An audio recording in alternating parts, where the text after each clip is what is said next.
అడుగులు పెట్టేందుకు మార్గం సుగమమైంది. ఆంధ్రప్రదేశ్ సమగ్ర అభివృద్ధికి కొత్త రైల్వే జోన్ ఎంతగానో ఉపకరిస్తుంది. అలాగే పర్యావరణ హితంగా అభివృద్ధి చెందుతుంది అనటంలో అతిశయోక్తి లేదు.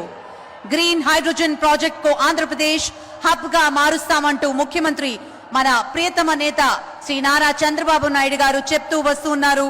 ఉప ముఖ్యమంత్రి శ్రీ పవన్ కళ్యాణ్ గారు సైతం అభివృద్ధి పర్యావరణ హితంగా ఉండాలి అంటూ సూత్రీకరణగా ఆంధ్రప్రదేశ్ ముందుకు తీసుకువెళుతున్నారు. ప్రాజెక్టులన్నీ పర్యావరణ హితంగా ఆరంభించాలి. ఇప్పుడు ఆ అభివృద్ధికి కేంద్రం తీసుకుంటున్నటువంటి చర్యలు మద్దతుగా ఆంధ్రప్రదేశ్ గ్రీన్ హైడ్రోజన్ ప్రాజెక్టు ప్రారంభించుకుంటున్నాం. తాజాగా ఎన్టీపీసీ ఇది మనందరం చేసుకున్నటువంటి అదృష్టంగా భావిస్తూ గౌరవ ప్రధాని శ్రీ నరేంద్ర మోదీ గారు 2 లక్షల కోట్లకు పైగా విలువైన అభివృద్ధి ప్రాజెక్టులు శంకుస్థాపన, ప్రారంభోత్సవం మరియు జాతికి అంకితం చేస్తున్నటువంటి శుభ తరుణాన్ని మనం మరికొద్ది క్షణాల్లో వీక్షించబోతున్నాం.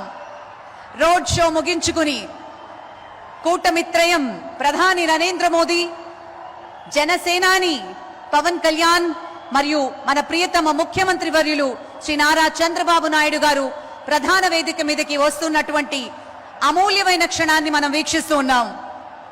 దేశంలోనే చాలా కొద్ది మందికి మాత్రమే సాధ్యమవుతుంది అటు రాజకీయం, ఇటు సంక్షేమం, మరోవైపు అభివృద్ధి.